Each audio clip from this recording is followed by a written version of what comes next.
일단 이거부터 시작을 해야 돼. 까마귀 아니야. 보라! 니와니! 뒷담화! 노! 앞담화! 예스! 제4의 창학! 와! 보라! 니와니! 아이, 너무 안쓰럽네. 아, 이거 기억이 어떤 때는 안 나려고 그래.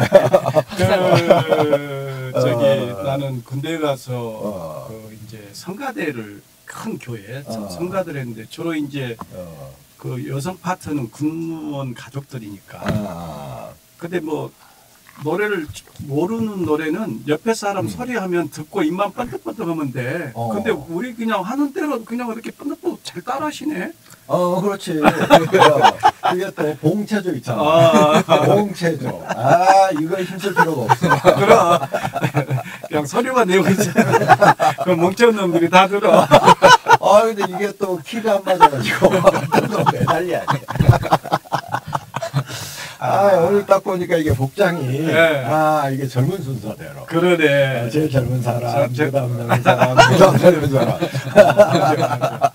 오늘 뭐 좀 냈는데. 이거 울산 아가씨 내가 왜 이걸 안 물어보나. 제가 커피나 먹고. 이게 뭐 뒷담화 없고 앞담화 이것도 좋은데 이게 제정신이 이거 중요할 것 같아. 제정신이 아니어가지고. 자, 우리가 이제 제4의 창학. 나 울산 아가씨한테 한마디 하게 기회 한번. 멍절 받았는데. 고마워요. 이 스카프 보내줘서. 이거 무슨 증상이야 이거. 스카프 증상이지. 이게 보통 뭐 이게 사이코패스보다 더 심각한 증상이에요. 스카프 증후군이다니까. 사이코패스는 이게 이제 뭐 테스트도 가능하잖아. 근데 이거는 테스트가 안 돼. 테스트가 안 되지. 자, 우리 제4의 창학. 이제 이게 지겨울 정도로 제4의 창학이다. 예. 근데 이제 지난번에 이제 우리가 이 학교의 매뉴얼을 회복하는 문제, 그래서 이제 규정집도 있고 다 그러는데, 그거는 진짜 납득이 안 돼요. 어떤 그 회 모임이든지, 거기에 뭐 일종의 계약 공동체니까 일단은. 그리고 어떤 계약에 대한 뭐 이렇게 협의서나 이런 게 있는 거잖아. 우리 학교는 이제 학칙부터 시작해가지고 그 위아로 이제 여러 가지 규칙들, 규정, 시행, 세칙 뭐 여러 가지가 다 있고 하는 것이 다 명확하게 나와 있는데 그거에 따라서 일단 움직여야 될 거 아니야. 특별한 어떤 긴급 상황이 아니라면. 그리고 또 긴급 상황이라고 그래도 우리가 처음에 이야기했던 이 상황에서 있는 상식적인 매뉴얼들도 있고. 근데 그게 왜 안 지켜지는지 이건 참 이해할 수가 없다. 그래서 일단 그거 회복하는 문제가 왜 심각하냐 문제고. 그 다음에 이제 우리가 구체적으로 이 창학을 하려고 그럴 때 가장 이제 부딪히는 문제는 크게 보면 두 가지. 하나는 학제를 어떻게 할 것인가. 두 번째로는 행정이야. 이 행정 시스템을 어떻게 할 것인가. 이게 두 가지라고 봐요. 그러니까 이제 이 시스템적인 면에서 그래요. 그 다음에 이제 더 본질적으로 우리가 이제 처음에 창학의 출발점 때도 이야기를 했지만 이 학교의 이제 목표, 지향점이 뭐냐. 그 지향점에 따라서 이 두 가지의 시스템, 학제라고 하는 것과 일반인 행정적인 이 시스템을 통해서 어떤 학생들을 받아들여가지고 어떤 학생으로 내보낼 것이냐. 요게 이제 실질적으로는 굉장히 중요한데 이것이 중요하긴 하지만 가치적으로는 그걸 이루려면 학제하고 이제 이 행정이라고 하는 요 실제적인 게 굉장히 중요하니까. 그래서 오늘은 학제에 대한 건데, 이게 이제 오늘은 이제 배추도사가 없네. 배추도사가 이게 학제에 대해서 잘 모르는 거야.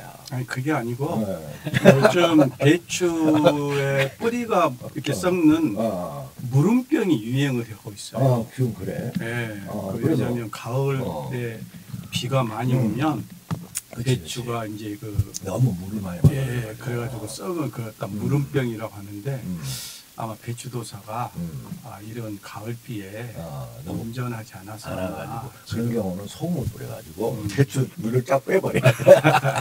근데 하여튼 이 학제를 잘 몰라가지고 그 모른다고 말을 못하겠고 그래서 도망간 것 같아. 네, 그래서 오늘은 이제 학제 그러면 어쨌든 우리 학교에 여러 사람들이 있고 또 그 일들에 관여하지만 참 아쉬운 게 어떤 분야들에 대해서 우리가 하고 있는 거는 프로페셔널 전문적이잖아요. 뭐 교육이다 그러면 일단은 교육에서 어떤 전문 영역이 있겠지만 그래도 교육이라고 하는 분야를 맡고 있으니까 우리가 교육에 대해서는 전반적으로라도 어느 정도 생각을 갖고 있어야 되는데 그게 잘 안 되는 것 같아요. 그거 부분은 우리 교육학을 전공하신 우리 그 맞박도사가 그러니까 오늘은 그래도 또 이제 뭐 우리 맞박이야 뭐 말할 필요도 없지. 근데 이제 또 이제 이렇게 앉아 있는데 또 뭐라고도 안 해줄 수도 없고 예, 뭐 없는 척할 수도 없잖아.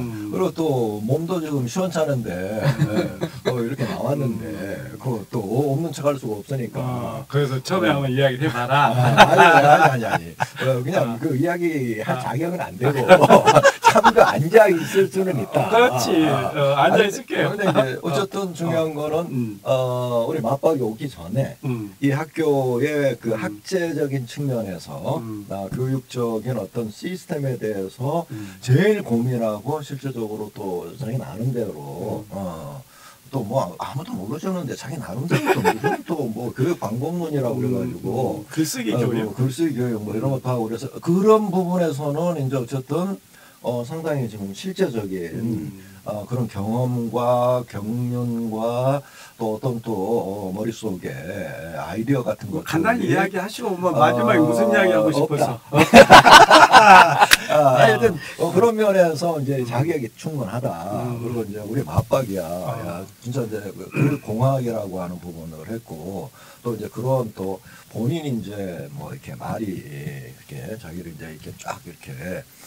우리 최 작가처럼 없는 것도 있는 것처럼 이렇게 할 능력이 별로 없잖아. 그러다 보니까 말은 안 하는데 실질적으로는 상당히 여러 가지 많은 것들을 갖추고 있는 아주 좋은 제목이죠. 네. 일단 저는 다른 부분을 어설프게 이야기하기보다 이야기 너무 목에 주는데 제가 이게 좀 그 한 10여 년 동안 했던 프로그램에 대해서 이야기하자면 일단 그 한국 리터러시 학회라고 처음엔 대학 장문 학회였는데 전국에 있는 4년제 대학에서 글쓰기를 지도하는 교수들이 모여서 이렇게 대학 글쓰기 교육을 어떻게 할 것인가. 글쓰기 지도받는 교수들 아니야. 네. 그렇지 뭐 그럴 수 있죠. 그런데 대부분 현재 우리나라 대학 글쓰기 교육은 실용적인 측면, 리포트를 어떻게 잘 써내고 논문을 어떻게 잘 쓰고 또 자소서를 잘 쓰고 사업계획서를 잘 쓰는 그래서 이른바 글쟁이를 만드는 쪽에 포커스가 맞춰져 있더라고요.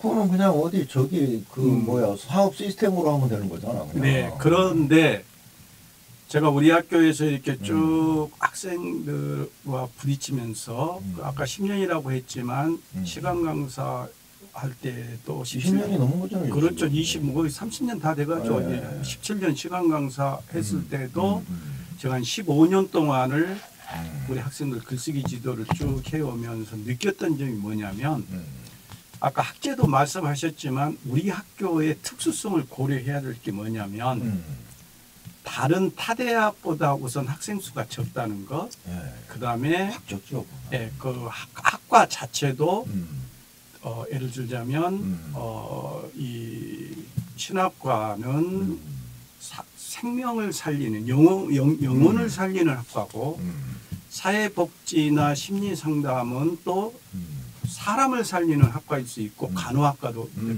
그렇죠 있죠. 그러다 보니까 엄격히 말하면 특정한 한 학과를 빼놓고는 졸업하면 바로 현장에 나가서 초봉이 뭐 연봉이 얼마 이렇게 받는 것이 아니라 정말 말 그대로 우리 학교 창학 이념인 섬김의 영역에서 일들을 한단 말이에요. 그런데 우리 학생들 이렇게 쭉 하면 글이라는 것은 삶을 매만지고 빚어서 만든 하나의 온기와 같은 건데 저도 처음에는 못 모르고 글쓰기를 열심히 하면 우리 학생들이 글을 잘 쓸 줄 알고 그렇게 했는데 한계가 뭐냐면 일단 이걸 교과목 정규 교과목만 가지고는 전혀 이걸 이 목표를 달성하기 어려운 거죠. 그래서 오히려 비교과 프로그램이 교과 프로그램보다도 더 많이 만들어야 된다라는 그런 어떤 이 결과물을 얻었어요. 그리고 대부분 대학에서 글쓰기 교육은 학기 중에만 이루어지지 방학 때는 거의 이제 스톱이 된단 말이죠.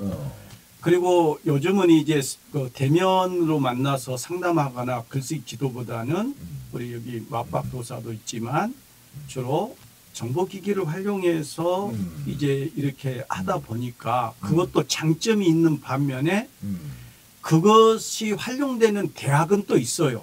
예를 들어 우리 대학처럼 장애인이나 만학도가 많은 대학은 그런 그 자체가 형식적으로는 이루어질지 모르지만 내면 깊숙이 즉 인격과 인격이 만나가지고 이게 이루어지는 게 아니라 형식적인 이루어지는 거예요.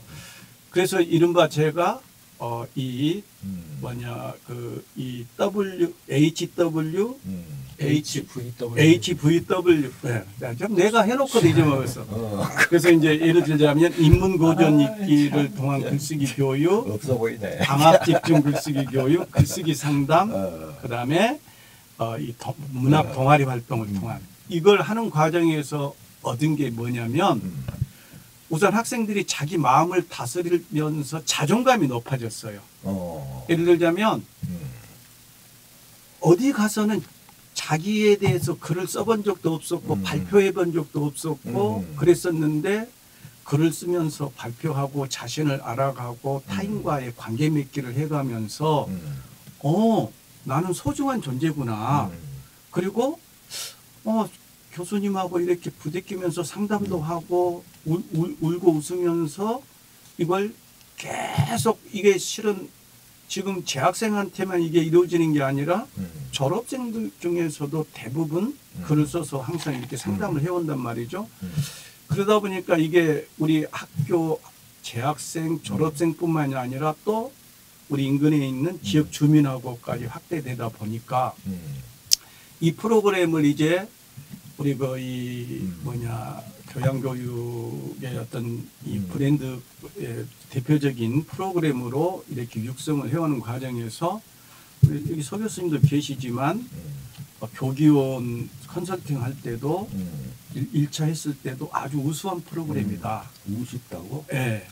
그리고 2차적으로 했을 때도 아주 좋은 프로그램이다. 그래서 실제적으로 지금 한 10여 년 동안 동아리 활동을 하면서 명망 있는 문예지에 한 10명 이상이 등단했고 또 이런 군소 이런 문예지를 통해서 한 대여섯 명이 또 했고 그러니까 결론은 뭐냐면 우리가 어떤 학자로 가든 중요한 건 우리 학교의 특성이 뭐냐면 우리는 위대한 것을 막 거창한 걸 주는 게 아니라 그들이 와서 자존감을 회복하고 관계 맺기를 제대로 하고 이 관계 맺기라는 것은 사람이 생각했을 때 자칫 나는 내버려 두고 타인과의 관계 또는 절대자의 관계만을 생각하고 있는데 자신과의 관계 맺기가 선행이 안 되면 타인과의 관계 맺기나 절대자 또는 사회와의 관계 맺기가 안 된단 말이죠. 그래서 이제 이런 것과 관련된 논문도 제가 이렇게 쭉 쓰고 하는 과정에서 그러면 도대체 이 프로그램이 글쓰기로만 끝나야 되냐? 그게 아니란 걸 알게 된 거예요. 이게 각 학과에서도 거기에 맞는 프로그램을 만들어 가지고 이렇게 쭉 하다 보면 이게 단칼에 무슨 단방력처럼 효과가 나타나는 게 아니라 한 5년 정도 하다 보면 이게 이제 좀 이 정착기가 되고 이게 드디어 이제 효과가 나타나는 게 7년째부터 이렇게 나타나더라고요. 그러면 과연 우리 학교는 지금까지 거기에 대한 어떤 투자나 인적 뭐 투자라는 건 재정적인 투자도 되겠고 인적적인 투자도 되겠지만 그게 있었냐? 사실은 제가 바보스럽게 사명감으로 한 거거든요. 그래서 그 컨설팅 나왔던 그 교양 쪽의 대부인 그런 성 교수님 같은 경우에서도 이런 프로그램을 어떻게 혼자 하냐. 그러면 평가하는 입장에서는 그게 좋은 결과가 나오는 게 혼자 하는 것이 좋은 결과가 아닌 거예요. 이거 팀워크로 여러 사람이 그렇지. 체계적으로 해야지 한 사람이 이걸 하니까. 그래서 앞으로 저는 우리 학교가 글쓰기 프로그램에서만 이게 이렇게 가서는 안 되고 여러 학과가 과연 우리 학교가 처해 있는 특수성 또 자기 학과에 오는 학생들이 처하고 있는 여러 가지 여건 이런 걸 고려해서 이렇게 하다 보면 비근한 예를 들자면 다수는 아니지만 몇몇 학생은 한양장신대 가서 글쓰기 프로그램을 배우고 나면 설교를 잘할 수 있고 또 문단에 등단해서 작가가 될 수도 있다. 그러면 거기 한양장신대를 가라. 그래서 왔다는 학생도 종종 있는 걸 보면 이 프로그램이 상당히 앞으로 글쟁이만 아니라 삶쟁이를 만드는 것. 또 신학과 학생이라면 신학쟁이만이 아니라 신학쟁이가 되려면 먼저 삶쟁이가 돼야만 신학쟁이를 넘어서 또 그 훌륭한 여러 면을 갖춘 그런 설교자나 신학자나 목회자가 될 수 있겠죠. 예를 들자면 그래서 간호학과 학생한테도 그런 이야기를 많이 하거든요. 전인간호라는 것은 말로만 이루어지는 게 아니고 이런 우리 학교의 프로그램으로 예를 들어서 채플 시간을 통해서랄지 또는 교양 과목의 여러 교과 과목을 통해서랄지 그래서 이런 여러 가지가 종합되고 통섭됐을 때 그런 인간형을 만들 수 있지 않겠는가 그런 생각을 조심스럽게 해봅니다. 네, 그러니까 이제 우리가 이 대학 시스템이라고 하는 거, 예, 예. 대학 시스템이라고 하는 거 이제 뭐 다른 사회적인 여러 시스템과 마찬가지죠. 의료 시스템도 없고 여러 가지가 한도에 이루어진 게 아니고 한두 사람에 이루어진 게 아니라 오랜 역사를 통해서 거쳐왔고 대학 시스템도 뭐 하여튼 뭐 좀 지금으로 본다면은 1000년이 넘어서는 기본적으로 봤을 때 이렇게 이제 이 시스템을 통해서 이루어져 오고 있는 거니까 나름대로 이제 어떤 형틀은 갖춰져 있을 거라는 거죠. 근데 이제 문제는 뭐냐 그러면 아까 말한 것처럼 일반적으로 있는 대학 시스템인데 또 우리 나름의 독특성이 있다는 거죠. 예, 그렇죠. 우리 나름의 독특성이 있고 그러면 이제 거기서 일반적으로 규정하고 있는 그런 대학 시스템에서 그럼 우리는 어떤 점을 더 부각을 시켜야 될 것인가라고 하는 거를 우리 스스로가 찾아내 가지고 일단은 그걸 이제 모델링을 해야 되잖아요. 모델링 한 다음에 그거를 또 이제 실습을 해봐야 되는 거고 구체적으로 그래서 이게 효과가 있는지 없는지를 그런 여러 가지 이제 과정들을 거치는 이 시스템에 대한 우리 나름의 개발과 적용의 과정을 거쳐가야 이 대학이 대학으로서의 어떤 그 제 기능을 할 수가 있는데 실제적으로는 다른 것들은 쭉 이어져 내려오는 시스템들이었고 우리 나름으로서의 어떤 그 시스템을 가지고 고민을 해봤던 거는 이제 이 글쓰기 시스템이 거의 유일한 게 아닌가 현재로 본다면 그리고 이제 그것도 학교적인 어떤 그 지원이나 전체적인 이런 측면에서가 아니라 학교가 이제 나중에 그거를 득을 보긴 하지만 개인적인 열성에 의존했다. 그렇죠. 이런 점은 이제 그 개인적으로는 굉장히 영광스럽기도 하고 또 뭐 힘들기도 한 점이 있지만 학교 측면에서 본다면은 이건 덤으로 얻어드는 남녀 먹고 좀 숟가락 빼서 오는 정도밖에 안 된다는 거죠. 그래서 이제 그 말씀을 끊어서 죄송한데 실은 그 리터러시 학회 같은 데 가서 HVWL 시스템을 활용한 대학 글쓰기 교육 방안 이걸 발표를 하고 그랬을 때 몇 개 대학이 이걸 벤치마킹을 했어요. 그런데 그쪽에서 이걸 못했던 궁극적인 이유가 교수가 금토 주일날 오후에 학생들 몇백 명 되는 학생들 매주 피드백 해줘야 되고 글쓰기가 잘 안 되는 학생들 불러다 상담해줘야 되고 그러니까 교수들이 이걸 못하는 거예요. 그렇지. 비근한 예를 들어서 우리 전라북도의 어떤 교회 대학도 그랬고 우리하고 같은 종교계열에 있는 뭐 나사렛 대학 같은 경우도 그 교수님이 이걸 벤치마킹 하려고 여러 번 이렇게 했었는데 이게 인적 자원들이 이걸 어떻게 하냐 그래서 이제 했던 건데 그래서 저는 개인적으로 우리 이제 제가 그만두게 되면 우리 서성현 교수님이 그 시스템을 좀 해서 이렇게 좀 연속성을 가지고 갔으면 좋겠다 싶어서 우리 서 교수님하고 지금 많은 고민을 지금 또 하고 있죠. 그 부분을 이제 일단은 어떤 부분들은 이런 게 있어요. 예를 들면 이제 우리가 배추도사에 대한 이야기를 했지만 어떤 이제 학교의 프로그램을 가지고서 이제 재정 확충을 하려고 했을 때에 시스템으로서만 이루어지지 않고 거기에 어떤 전문가가 전문가일 뿐만 아니라 헌신해야 되고 그다음에 거기에 또 이제 어떤 학교에 대한 어떤 신실성 이런 걸 이제 보였을 때 비로소 이제 이루어지는 거죠. 근데 이제 하여튼 그런 측면이 있다손 치더라도 일단 이거는 시스템화하는 거는 상당히 이제 중요한 부분이고 우리가 이 부분을 끊임없이 이제 개인적인 헌신의 차원에만 맡겨둘 수는 없다. 일단은 학교나 이런 쪽에서는 가만히 있고 누군가가 헌신하면 헌신에 대한 보답은 안 해주고 열매만 걷어먹는 이런 싸가지 없는 짓은 이거는 진짜 그런 시스템이 아니에요. 이거는 그렇게 하면 안 되는 거죠. 오히려 우리가 그걸 연구하도록 지원해주고 이렇게 해서 이제 그 사람이 그러게 해야 되는데 누군가가 헌신적으로 하고 있는 거를 뺏어다 먹는 그걸 짓궂은 것처럼 하는 이런 거는 안 된다. 그래서 이제 방금은 이제 글쓰기에 어떤 면은 국한된다고 이제 듣는 사람들은 생각할지도 모르지만 이거는 상당히 이제 중요한 우리 학자의 논의에 있어서 굉장히 중요한 논의다. 그러니까 요 글쓰기도 일부 사람은 그렇게 생각을 할 거예요. 그럼 글쓰기 필요 없어. 그리고 글쓰기라는 거는 그냥 어떤 수단에 불과한, 처음에 이야기하듯이. 기능적인 거지. 이게 교육의 본질이냐. 그리고 교육 시스템, 대학이라고 하는 교육 시스템에 있어서 이거는 아주 보조적 수단인 거지. 진짜 학문적인 영역이나 교육의 영역에 들어올 수 있느냐. 이렇게 생각을 할 수 있다라는 거지, 이게. 근데 그렇지 않다는 거죠. 글쓰기 외에도 이제 우리가 몇 가지 더, 우리가 거기다 더 발전시켜야 될 프로그램이 있는데 문제는 그러려면 현재 상황에서는 이렇게 헌신하는 사람들이 없는 한은 안 된다는 거지. 내가 그래서 개인적으로는 예전부터 이제 그래서 하나도 뭐 거의 뭐 초인적으로 하고 있는데 그러다가 언제인지 모르겠어 쓰러질 거다라고 내가 이제 경고도 하고 오늘 쓰러지려다가 말했지.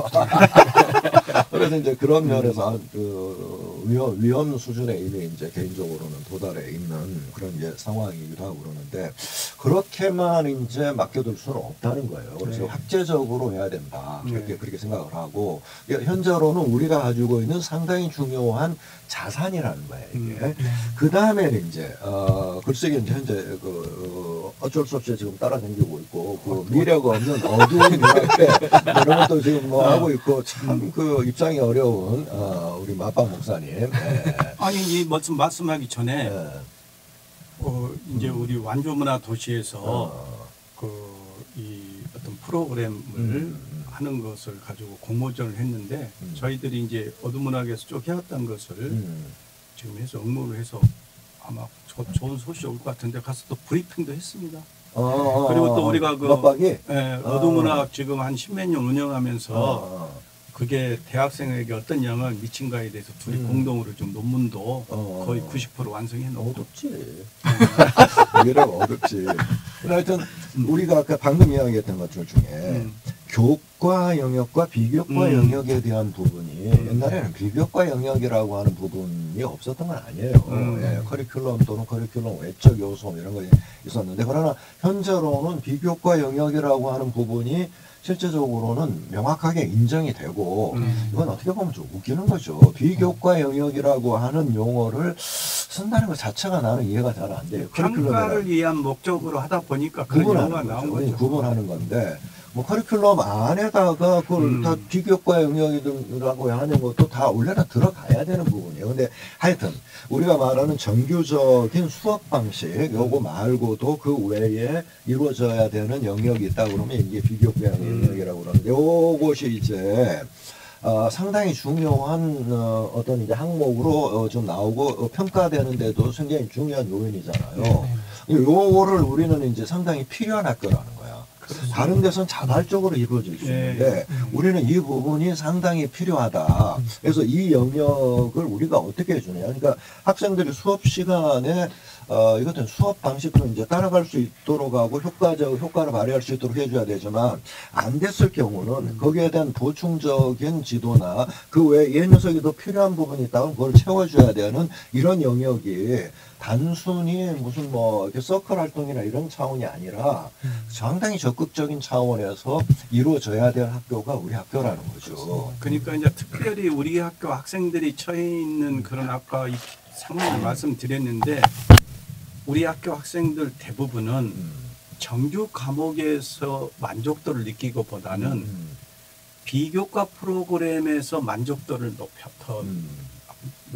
높아요. 그걸 또 원하고 있고 비근한 예를 들자면 얼마 전에 신학과 학생 그 무슨 그 행사 교수님들 모시고 그 했을 때도 가장 원했던 게 비교과 프로그램이었거든요. 그러면 그 학생들이 밑도 끝도 없이 비교과 해달라고 했던 게 아니라 장로신학교 뭐 또는 다른 대학 사례를 전부 다 조사를 해서 이런 대학에서는 신학과 교수님이나 신학과에서 신학과 학생에게 또는 신대원 학생에게 이러이런 프로그램을 제공해 주고 있으므로 우리도 이런 프로그램들을 좀 해 주십시오.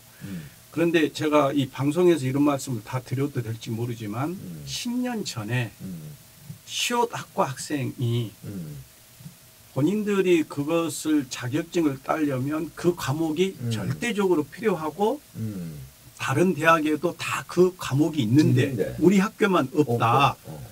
그런데 교수님들에게 그걸 건의를 해도 전공자가 없으니까 그 과목이 개설이 안 된다. 또 비근한 예를 들자면 예를 들어서 얘도 열받네. 네, 뭐 기억학과 같은 경우에 보면 요즘은 글로벌이 확대돼서 영어 능력을 많이 갖춰줘야만 나왔을 때 똑같은 자격증을 가지고도 취업을 하는데 확대적으로 할 수 있는데 그게 그냥 형식적으로 이루어지다 보니까 교과에만 의존하고 비교과 쪽은 의존을 안 하다 보니까 보충을 안 해주다 보니까 학생들은 그걸 너무 피부적으로 느낀 거예요. 인근의 어떤 학과는 그걸 해주는데 우리는 그게 없다. 네. 그러면 요즘 아이들은 우리 학교를 최종의 목표로 두고 어떤 게 아니라 걸르다가 여기로 온 학생이 다수예요. 그러면 우리 이 학생들은 대부분 다른 대학은 그러는데 왜 우리는 이러냐 이런 불만을 그게 우리 학교의 특성이다. 네. 남들이 해주는데 우리는 안 해줘. 네, 안 해줘. 그게 우리 학교의 특성이야. 네, 근데 이제 지금 현재로서 앞으로 이제 우리가 이런 이야기들을 어떻게 구체적으로 학제를 재편을 하고 운영을 하는데 이제 반영을 할 것인가라고 하는 점을 고려를 해야 되는데 어쨌든 현재 이루어지고 있는 커리큘럼이라고 하는 공적인 영역 이 부분도 검토를 당연히 지금 해봐야 되고 그런데 어쨌든 이제 이 비교과 영역이라고 하는 이 부분이 우리로서는 상당히 중요한 측면이니까 학제를 논의할 때 이 부분을 당연히 논의할 수밖에 없다. 근데 이제 그런 부분에서는 이제 요거를 전체적으로 잘 이제 할 수 있는 우리 부서가 우리 시스템화 돼 있잖아요 지금. 그렇죠. CTL, CTL이 이제 우선 교수 있고, 학습 지원센터. 교수 학습 지원센터요. CTL이 교수 어디가 있어? CTL인데. CTL 센터. A는 어디 갔어? B는 어디 가고 C부터 시작을. A, B, C. 자, CTL이라고 하는 요 센터. 요게 상당히 이제 중요한 시스템이다. 근데 이제 우리가 좀 늦었죠.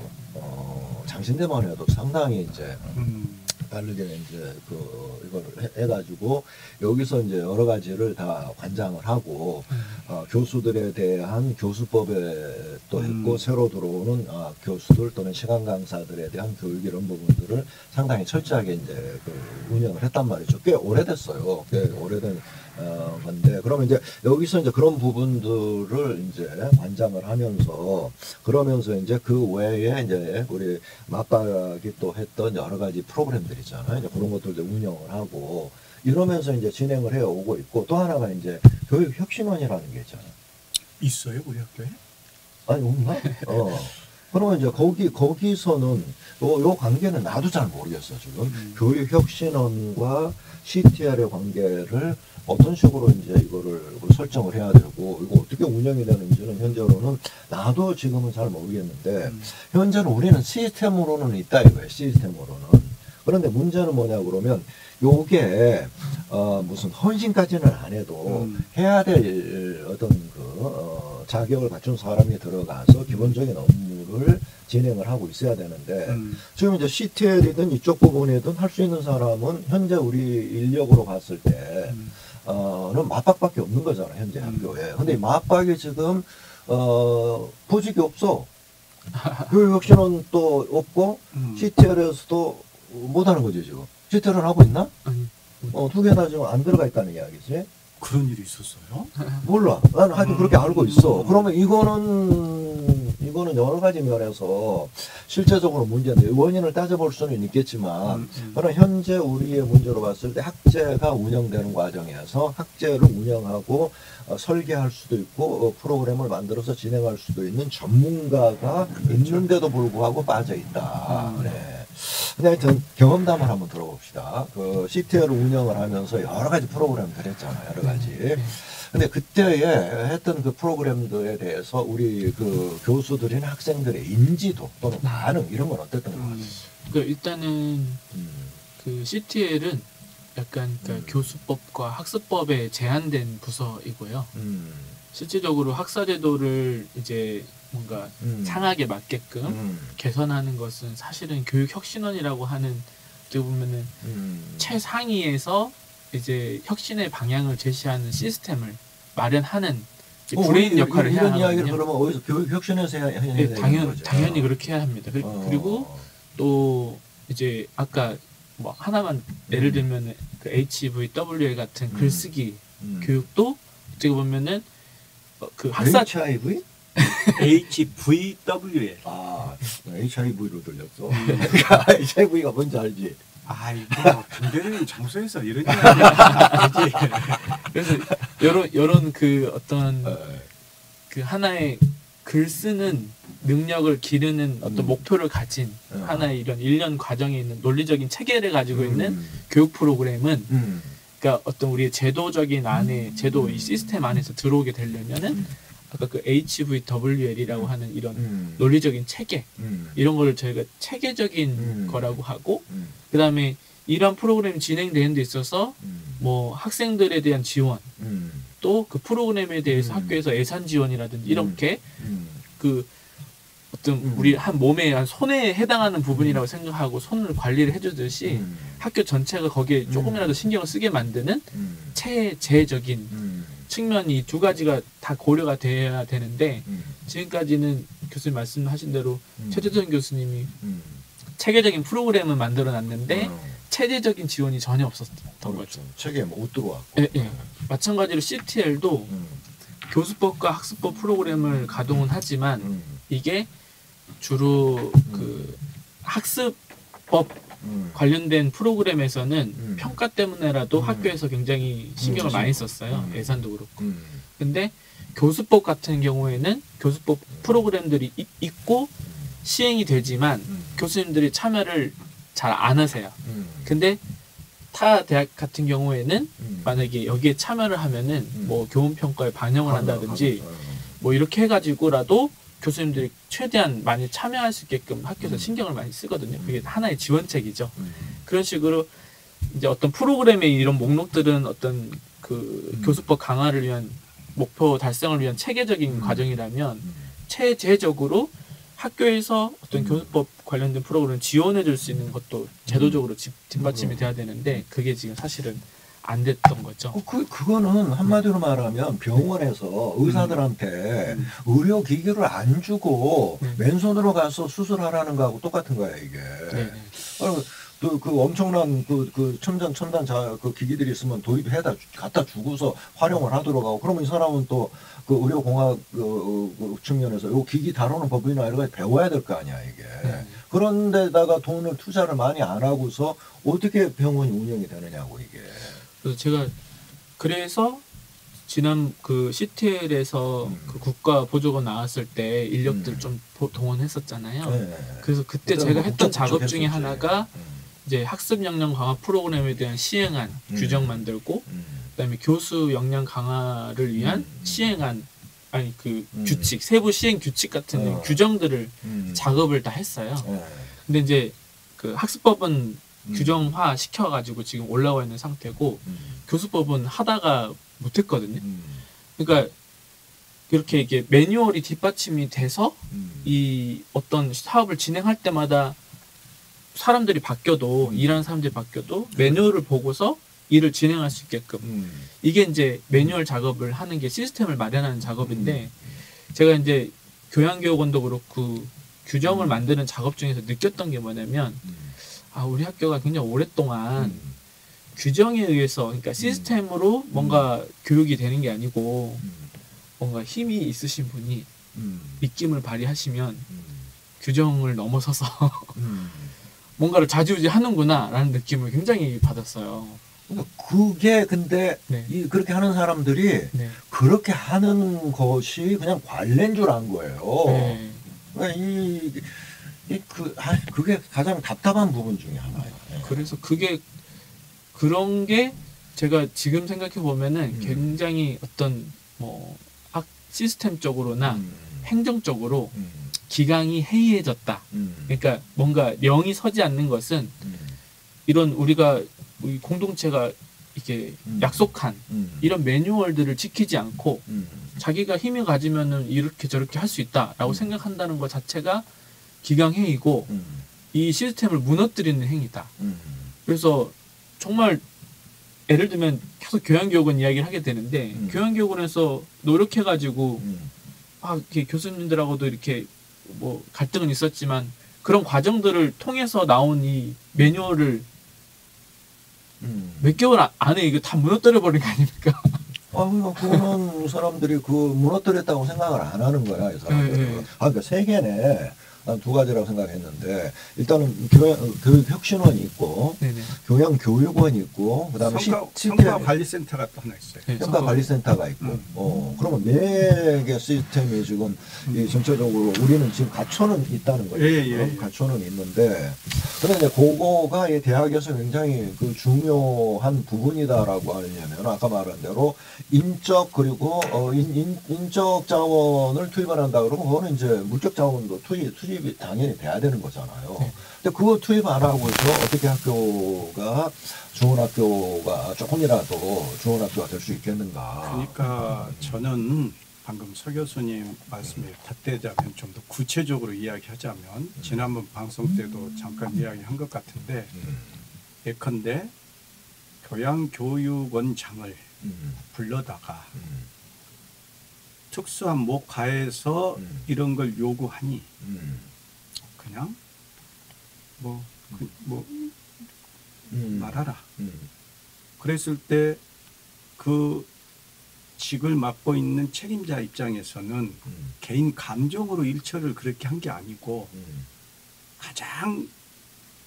가장 기본적인 평가를 받았을 때 거기에 맞춰서 모든 매뉴얼을 이렇게 맞춰놨는데 그래서 상식이 통할 줄 알고 이렇게 되면 평가에서 문제가 생기고 실제적으로 컨설팅했던 평가위원 출신 컨설팅 그 교수님은 책임자가 처벌을 받을 수 있다라고 경고까지 해줬어요. 저희들한테. 그런 이야기를 했는데도 지금은 평가가 중요한 게 아니다.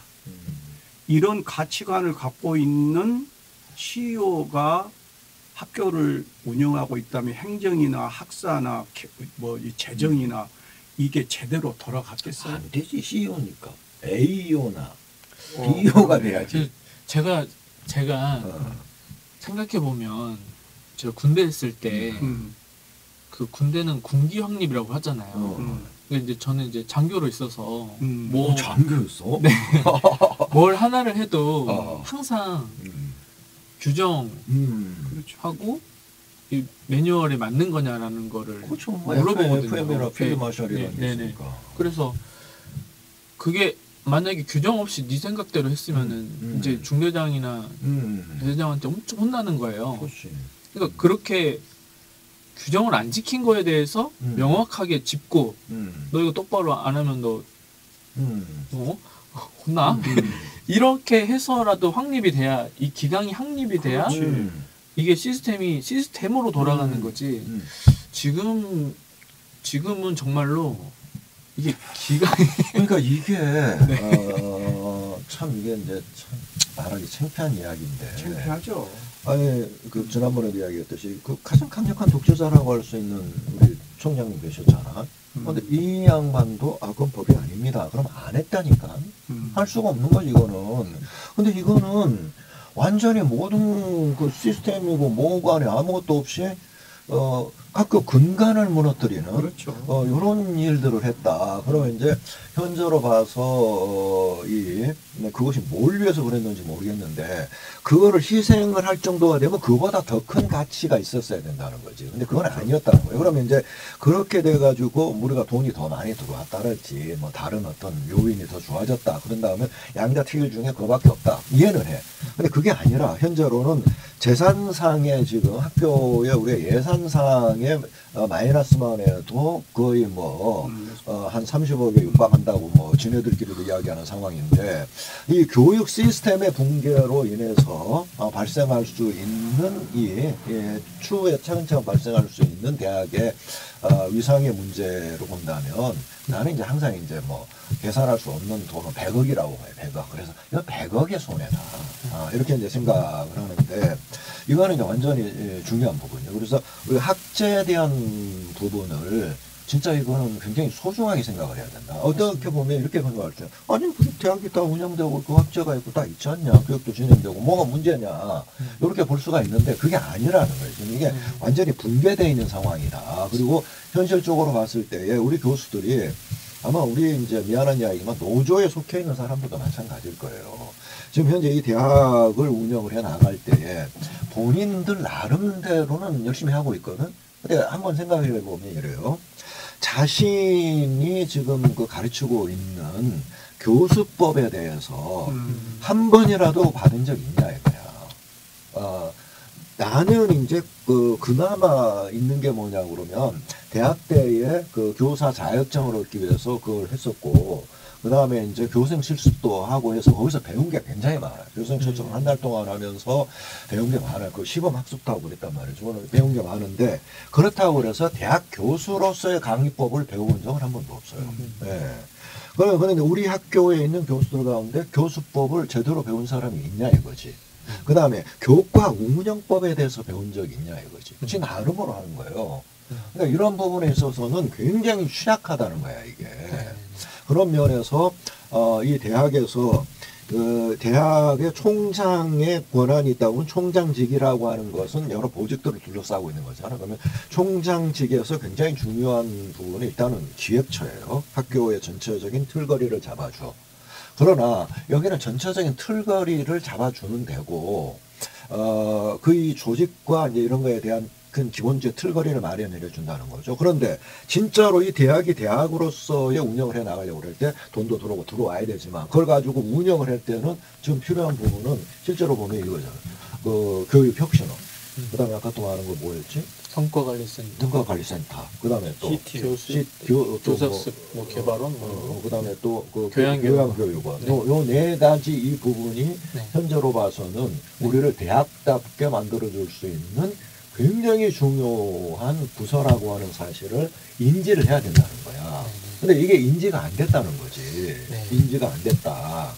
그리고 이제 CTL이 운영되고 있는데 이거는 뭐 몇 가지 프로그램 갖고 운영하고 학생들 갖고 무슨 한 지원해주는 이런 정도로 생각을 하고 실제로 수업 시간에서 이루어지고 있는 교과목에 비해서 굉장히 하찮은 정도, 무슨 그 수업에 자료 제공해주는 이런 정도로 생각을 하면 안 된다는 거야. 맞습니다. 그러니까 그 방금 말씀하신 교육혁신원과 교육혁신원 산하에 있어야 하는 그리고 어떤 독립성이 보장되었고 전문적인 영역의 역할을 해야 될 그런 부서들은 사실 이제 지금 상태에서는 지금 엉망진창인 상황이지만 아예 없다고 봐야지. 네, 없다고 들고. 아예 폭탄 맞으라고 다 깨졌다고 봐야지. 그리고 교수님 말씀하신 대로 진짜 이게 대학의 어떤 혁신성을 담보할 수 있을 만큼의 중요한 기관들이거든요.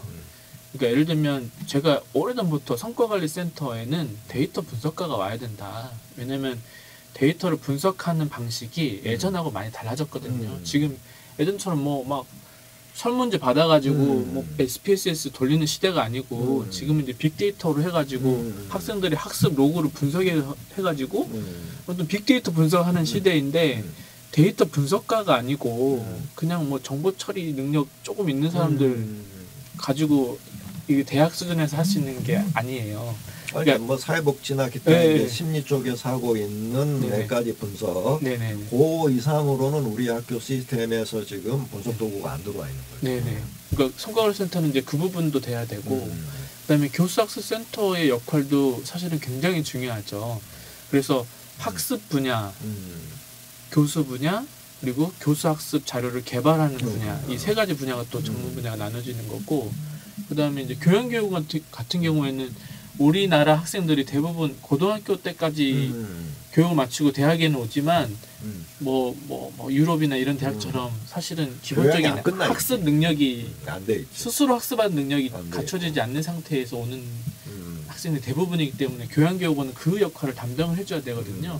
그래서 전공과는 별개로 전공이 교양에 이렇게 그 침략하지 않도록 최대한 교양은 교양교육다운 교육을 할 수 있도록 독립성을 보장하라라고 하는 게 이제 대학 평가의 기조였는데 우리는 그게 더 중요한 거죠. 근데 이제 그 실제로 전혀 이루어지지를 않고 대학의 전체적인 이제 종횡의 유대성, 요즘은 특히 이제 융복합 이야기를 많이 하는데도 우리는 이 학교 내에 학과의 통합성마저도 없다는 거야, 이게. 그래서 학과 통합성 문제. 그렇다고 무슨 이거는 모든 학과를 다 하나로 만들자는 게 아니라 서로 도움을 주고받을 수 있어야 이게 의미가 있는 거잖아요. 융합성을 이야기를 하는데. 그러니까 하여튼 그런 여러 가지 면에서 이것들을 논의하고 시스템화하고 여기다가 인적 자원과 돈을 투자를 하지 않고서는 우리 학교는 어렵다. 예전에 이제 어떤 총장님 계실 때에 학교가 앞으로 어려질 때를 대비해가지고 기금을 모은다고 그러면서 이제 일단은 과목 수를 전체적으로 확 줄였어요. 그래서 나는 그걸 어디다 비유했냐 그러면 이렇게 그 상점에 가보면 이제 이 상품 진열해 놓잖아요. 상품 진열해 놔요. 우리 부모님이 옛날에 이제 문방을 하셨는데 이게 이제 시대에 따라 달라집니다. 이게 형편에 따라서 처음에는 진짜를 갖다 놔요. 그 금 진짜 갖다 놔요. 그다음에 형편이 어려워지면 이게 이제 노쇠 같은 이제 모형을 갖다 놓는 거야 이게. 그 다음에는 차츰차츰 없어지는 거예요. 그것마저도. 근데 예를 들어서 우리가 학교에 있으면 이 진열장에 진품이 진열이 돼 있어야 되는데 이 진품을 받아갖고 팔아먹어갖고 진열장이 없어. 손님이 와갖고 볼 게 없잖아, 이게. 요 상황도 굉장히 걱정스러웠단 말이에요, 저는. 근데 그걸 우리가 근데 현재 상황을 본다면은 어떤 형태로 이루어지고 있는데 이게 바로 뭐냐 그러면, 한 번도, 그러니까 공부를 해서, 의학에 대해서 공부를 했는데 실습을 해본 적이 없는 애들이 바로 현장에 투입해가지고 지 나름대로 지금 하고 있는데 기계나 모든 게 다 바뀌었어. 그러면은 이 자동차 정비하는 사람도 세 개 나오고 세 개 나오면 책책 보고 배워야 되잖아요.